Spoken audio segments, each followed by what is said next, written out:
जम्मू कश्मीर के कुलगांव में आतंकियों ने एक बार फिर गैर स्थानीय मजदूरों को निशाना बनाकर दहशत फैलाने का काम किया है।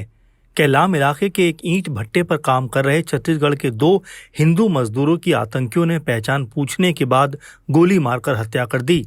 इस हमले के बाद पूरे इलाके में हाई अलर्ट घोषित कर दिया गया है। सुरक्षा बलों ने आतंकियों की तलाश में बड़े पैमाने पर घेराबंदी और सर्च ऑपरेशन शुरू किया है। ये दक्षिण कश्मीर में पिछले 10 दिनों के भीतर दूसरा बड़ा हमला बताया जा रहा है, जिसने एक बार फिर सुरक्षा व्यवस्था को लेकर गंभीर सवाल खड़े कर दिए हैं।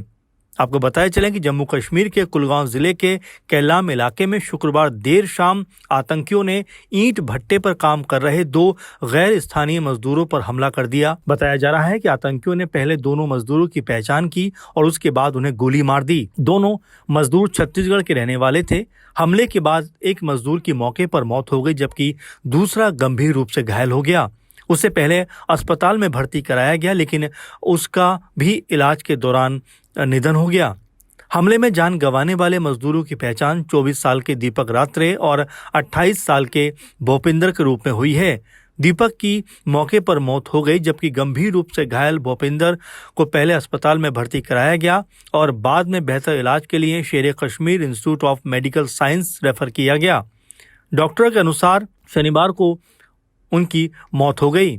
शुरुआती जानकारी के मुताबिक प्रतिबंधित आतंकी संगठन लश्कर तैयबा से जुड़े हुए एक आतंकी संगठन द रेजिस्टेंस फ्रंट पर इस हमले का आरोप है। बताया ये भी जा रहा है कि शुक्रवार रात करीबन 8:30 बजे आतंकियों ने ईंट भट्टे पर हमला किया और मजदूरों को निशाना बनाया। हालांकि सुरक्षा एजेंसियां पूरे मामले की सभी पहलुओं से जांच कर रही हैं। हमले के तुरंत बाद सेना, जम्मू कश्मीर पुलिस और अन्य सुरक्षा एजेंसियों ने पूरे इलाके की घेराबंदी कर दी। खुफिया सूचनाओं के आधार पर आतंकियों की तलाश में बड़े स्तर पर सर्च ऑपरेशन चलाया जा रहा है।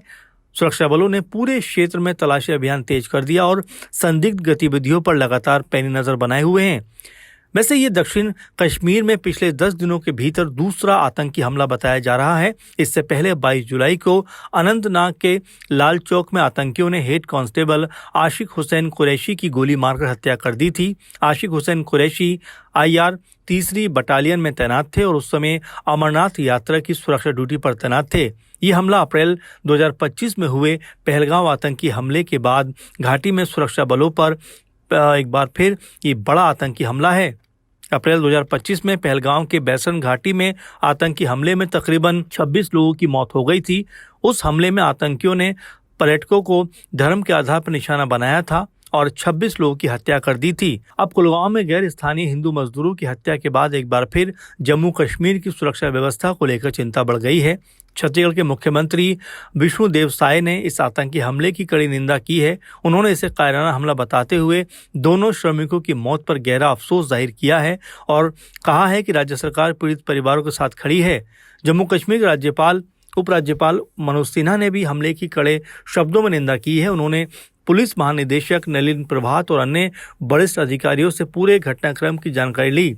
उपराज्यपाल ने सुरक्षा बलों को अभियान और तेज करने तथा हमले में शामिल आतंकियों को जल्द से जल्द ढेर करने के निर्देश दिए हैं। आपको बताया चलें कि गैर स्थानीय मजदूरों पर हमला कोई पहली घटना नहीं है। इससे पहले फरवरी 2024 में श्रीनगर के शहीदगंज इलाके में आतंकियों ने पंजाब के 2 गैर स्थानीय मजदूरों की गोली मारकर हत्या कर दी थी। लगातार हो रहे ऐसे हमले ये संकेत देते हैं कि आतंकी संगठन एक बार फिर गैर स्थानीय लोगों को निशाना बनाकर घाटी में डर का माहौल कायम करने का प्रयास कर रहे हैं। अब देखना होगा कि सुरक्षा बल कब तक इन आतंकियों को ढेर करते हैं, लेकिन फिलहाल इस पूरी घटना के बाद लगातार सुरक्षा व्यवस्था को लेकर सवाल उठते हुए दिखाई पड़ रहे हैं।